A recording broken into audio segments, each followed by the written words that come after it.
کسی کی ملاقات کو جاتے تو دروازہ کے دائیں یا بائیں کھڑے ہو کر اطلاع دینے اور اجازت لینے کے لیے 3 مرتبہ سلام کہتے۔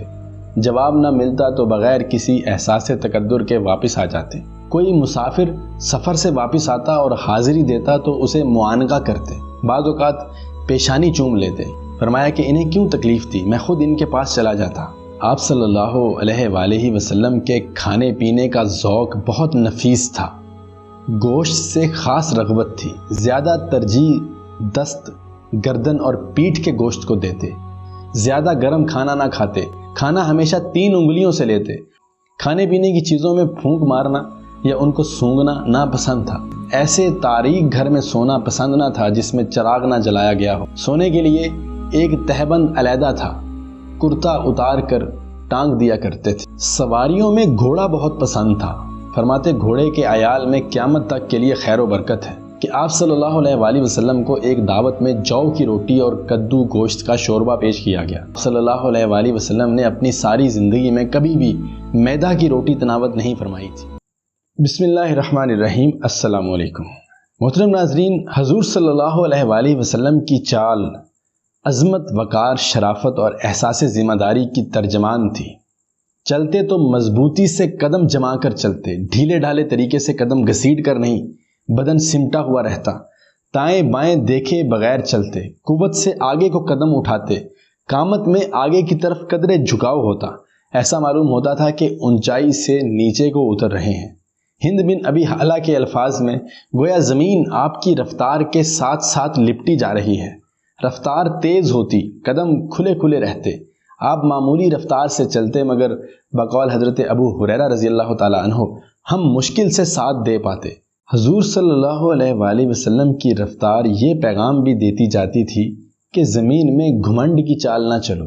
آپ صلی اللہ علیہ وآلہ وسلم کی امتیازی شان یہ تھی کہ آپ صلی اللہ علیہ وآلہ وسلم جوامع الکلم تھے۔ خود فرمایا کہ اوتیت بجوامع الکلم، کہ مجھے جوامع الکلم عطا کیے گئے۔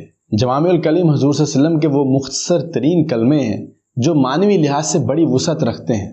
کم سے کم لفظوں میں زیادہ سے زیادہ معانی پیش کرنے میں سرور عالم صلی اللہ علیہ وآلہ وسلم اپنی مثال آپ تھے، اور اسے خصوصی عطیات رب میں شمار کیا تھا۔ جیسے آپ نے فرمایا کہ المرء مع من احب، آدمی کا حشر اس کے ساتھ ہوگا جس سے وہ محبت رکھتا ہے۔ اسلم تسلم، تم اسلام لاؤ تو سلامتی پاؤ گے۔ انما الاعمال بالنیات، اعمال کا دار و مدار نیتوں پر ہے۔ اس طرح کے بے شمار جوامع الکلم آپ علیہ السلام نے ارشاد فرمائے۔ آپ کا معمول تھا کہ راستے میں ملنے والوں سے سلام کہتے اور سلام کہنے میں پہل کرتے۔ کسی کو پیغام بھجواتے تو ساتھ سلام ضرور کہلواتے۔ کسی کو سلام پہنچایا جاتا تو بھیجنے والے کو بھی اور لانے والے کو بھی جدا جدا سلام کہتے۔ ایک بار لڑکوں کی ٹولی کے پاس سے گزرے تو ان کو سلام کیا، عورتوں کی جماعت کے پاس سے گزرے تو ان کو بھی سلام کیا، گھر میں داخل ہوتے ہوئے اور گھر سے نکلتے ہوئے گھر کے لوگوں کو بھی سلام کہتے۔ احباب سے معانقہ بھی فرماتے اور مصافحہ بھی۔ مصافحے سے ہاتھ اس وقت تک نہ کھینچتے جب تک دوسرا خود ہی اپنا ہاتھ الگ نہ کرتا۔ مجلس میں جاتے تو اس امر کو ناپسند کرتے کہ صحابہ تعظیم کے لیے کھڑے ہوں، مجلس کے کنارے ہی بیٹھ جاتے۔ کندھوں پر سے پھاند کر بیچ میں گزرنے سے احتراز فرماتے۔ فرمایا کہ اجلس کما یجلس العبد، اسی طرح اٹھتا بیٹھتا ہوں جس طرح کہ خدا کا بندہ اٹھتا بیٹھتا ہے۔ اپنے زانوں ساتھیوں سے بڑھا کر نہ بیٹھتے، کوئی آتا تو اعزاز کے لیے اپنی چادر بچھاتے، آنے والا جب تک خود نہ بیٹھتا آپ مجلس سے الگ نہ ہوتے۔ کسی کی ملاقات کو جاتے تو دروازہ کے دائیں یا بائیں کھڑے ہو کر اطلاع دینے اور اجازت لینے کے لیے 3 مرتبہ سلام کہتے۔ جواب نہ ملتا تو بغیر کسی احساس تقدر کے واپس آ جاتے۔ رات کو کسی سے ملنے جاتے تو اتنی آواز میں سلام کہتے کہ اگر وہ جاگتا ہو تو سن لے اور سو رہا ہو تو نیند میں خلل نہ آئے۔ بد سلوکی کا بدلہ برے سلوک سے نہ دیتے بلکہ عفو و درگزر سے کام لیتے۔ بیماروں کی عیادت کو پابندی سے جاتے، سرہانے بیٹھ کر پوچھتے کہ تمہاری طبیعت کیسی ہے۔ جس کسی شخص کی وفات ہو جاتی تو تشریف لے جاتے، میت کے لواحقین سے ہمدردی کا اظہار فرماتے، صبر کی نصیحت کرتے اور چلانے اور آہ و بکا کرنے سے روکتے، تجہیز و تکفین میں جلدی کراتے، جنازہ اٹھتا تو ساتھ ساتھ چلتے۔ تلقین فرماتے کہ میت کے گھر والوں کے لیے لوگ کھانا پکوا کر بھجوائیں۔ کوئی مسافر سفر سے واپس آتا اور حاضری دیتا تو اسے معانقہ کرتے، بعض اوقات پیشانی چوم لیتے۔ کسی کو سفر کے لیے رخصت فرماتے تو کہتے کہ بھائی ہمیں اپنی دعاؤں میں یاد رکھنا۔ بچوں سے بہت دلچسپی تھی، بچوں کے سر پر ہاتھ پھیرتے، پیار کرتے، دعا فرماتے۔ ننھے بچے لائے جاتے تو ان کو گود میں لیتے، ان کو بہلانے کے لیے عجیب کلمے فرماتے، بوڑھوں کا احترام فرماتے۔ فتح مکہ کے موقع پر حضرت ابوبکر صدیق رضی اللہ تعالی عنہ اپنے ضعیف العمر والد کو، جو بینائی سے بھی محروم ہو چکے تھے، بیعت اسلام کے لیے آپ صلی اللہ علیہ وآلہ وسلم کی خدمت میں لائے۔ فرمایا کہ انہیں کیوں تکلیف تھی، میں خود ان کے پاس چلا جاتا۔ مروت کی انتہا یہ تھی کہ مدینہ کی ایک عورت جس کی عقل میں کچھ فطور تھا آتی ہے اور کہتی ہے کہ مجھے کچھ کہنا ہے۔ آپ صلی اللہ علیہ وآلہ وسلم اسے فرماتے ہیں کہ تم چلو کسی کوچہ میں انتظار کرو، میں ابھی آتا ہوں۔ چنانچہ اس کی بات جا کر سنی اور اس کا کام کر کے دیا۔ میل جول کی زندگی میں آپ کے حسن کردار کی تصویر حضرت انس رضی اللہ تعالیٰ عنہ نے خوب کھینچی ہے۔ وہ فرماتے ہیں کہ میں 10 برس تک آپ صلی اللہ علیہ وآلہ وسلم کی خدمت میں رہا اور آپ صلی اللہ علیہ وآلہ وسلم نے مجھے کبھی اف تک نہ کہی۔ کوئی کام جیسا بھی کیا نہیں کہا کہ یہ کیوں کیا، اور کوئی کام نہ کیا تو نہیں کہا کہ کیوں نہیں کیا۔ یہی معاملہ آپ کے خادموں اور کنیزوں کے ساتھ رہا۔ آپ صلی اللہ علیہ وآلہ وسلم نے ان میں سے کسی کو کبھی نہیں مارا۔ آپ صلی اللہ علیہ وآلہ وسلم کے کھانے پینے کا ذوق بہت نفیس تھا۔ گوشت سے خاص رغبت تھی، زیادہ ترجیح دست، گردن اور پیٹھ کے گوشت کو دیتے، نیز پہلو کی ہڈی پسند تھی۔ سرید گوشت کے شوربہ میں روٹی کے ٹکڑے بھگو کر یہ مخصوص عربی کھانا تیار کیا جاتا تھا۔ تناول فرمانا مرغوب تھا۔ پسندیدہ چیزوں میں شہد، سرکہ، خربوزہ، ککڑی، لوکی، کھچڑی، مکھن وغیرہ یہ استعمال کرتے تھے۔ دودھ کے ساتھ کھجور بہترین مکمل غذا بنتی ہے، اس کا استعمال بھی اچھا لگتا تھا، اور مکھن لگا کر کھجور کھانا بھی ذوق میں شامل تھا۔ کھرچن تہ دیگی سے بھی انس تھا۔ ککڑی نمک لگا کر اور خربوزہ شکر لگا کر بھی کھاتے تھے۔ مریضوں کی پرہیزی غذا کے طور پر حریرہ کو اچھا سمجھتے اور تجویز بھی فرماتے۔ میٹھا پکوان بھی مرغوب خاص تھا، اکثر جو کے ستو بھی استعمال فرماتے۔ ایک مرتبہ بادام کے ستو پیش کیے گئے تو یہ کہہ کر انکار کر دیا کہ یہ امراء کی غذا ہے۔ گھر میں شوربہ پکتا تو کہتے کہ ہمسایہ کے لیے ذرا زیادہ بنایا جائے۔ پینے کی چیزوں میں نمبر 1 میٹھا پانی تھا، اور بطور خاص 2 روز کی مسافت سے منگوایا جاتا۔ دودھ پانی ملا کر جسے کچی لسی کہا جاتا ہے، اور شہد کا شربت بھی رغبت سے نوش فرماتے۔ غیر نشہ دار نیند بھی کرین ذوق تھی۔ افراد کا الگ الگ بیٹھ کر کھانا ناپسند تھا، اکٹھے ہو کر کھانے کی تلقین فرمائی۔ سونے چاندی کے برتنوں کو بالکل حرام فرما دیا۔ کانچ، مٹی، تانبا اور لکڑی کے برتنوں کو استعمال میں لاتے رہے۔ دسترخوان پر ہاتھ دھونے کے بعد جوتا اتار کر بیٹھتے، سیدھے ہاتھ سے کھانا لیتے اور اپنے سامنے کی طرف سے لیتے، برتن کے وسط میں ہاتھ نہ ڈالتے۔ ٹیک لگا کر کھانا پینا بھی خلاف معمول تھا۔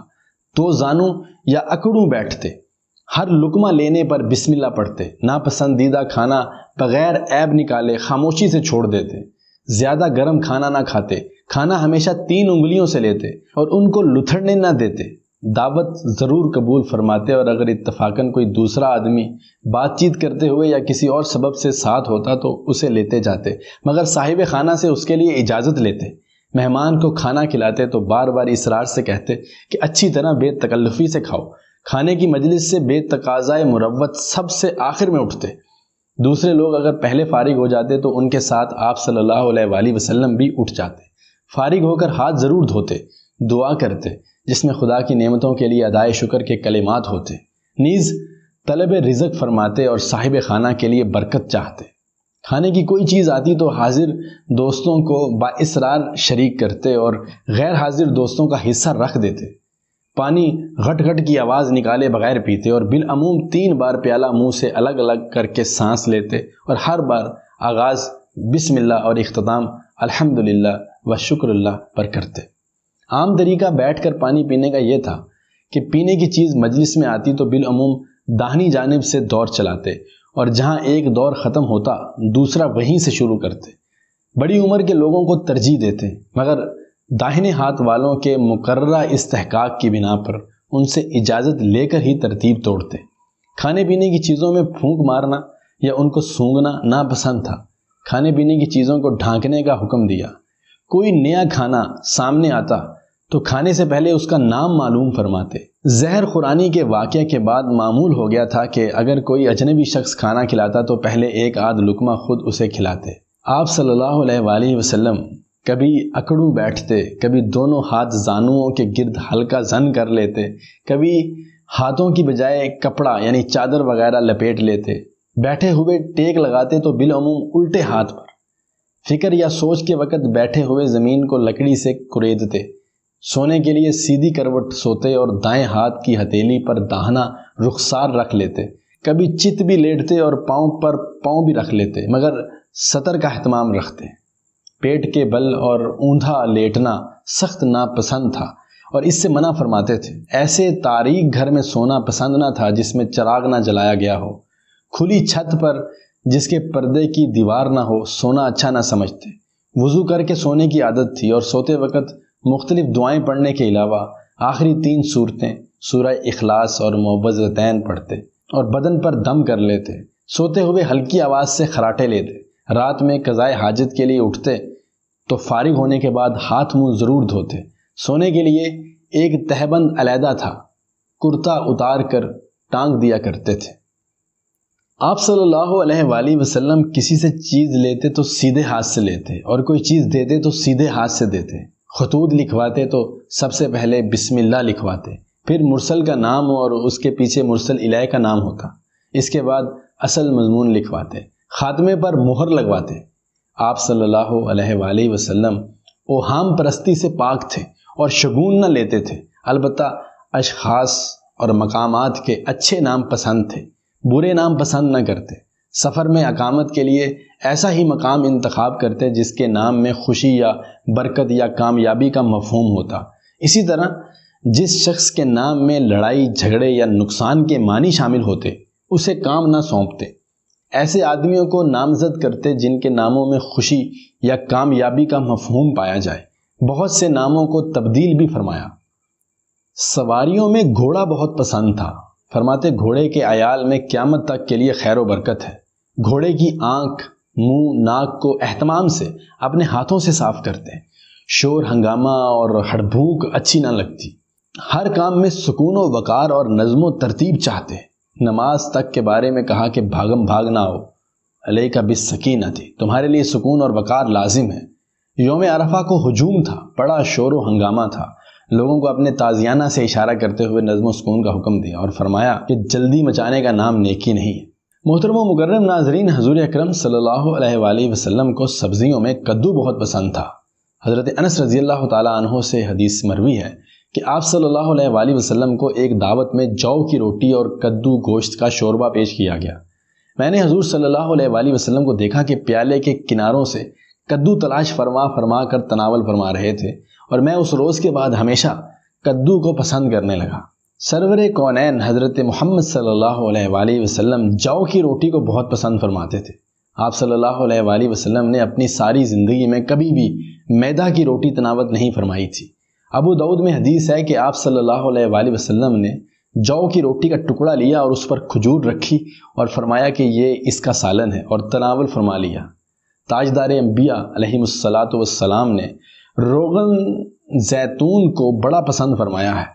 رسول اللہ صلی اللہ علیہ وآلہ وسلم نے ارشاد فرمایا کہ زیتون کا تیل کھاؤ اور مالش میں استعمال کرو، اس لیے کہ وہ مبارک درخت سے پیدا ہوتا ہے۔ ہمارے پیارے نبی صلی اللہ علیہ وآلہ وسلم کو سرکہ بھی بہت پسند تھا۔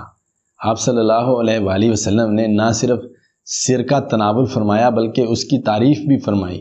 حدیث میں ہے کہ حضور اکرم صلی اللہ علیہ وآلہ وسلم نے ارشاد فرمایا کہ سرکہ بھی کیسا بہترین سالن ہے۔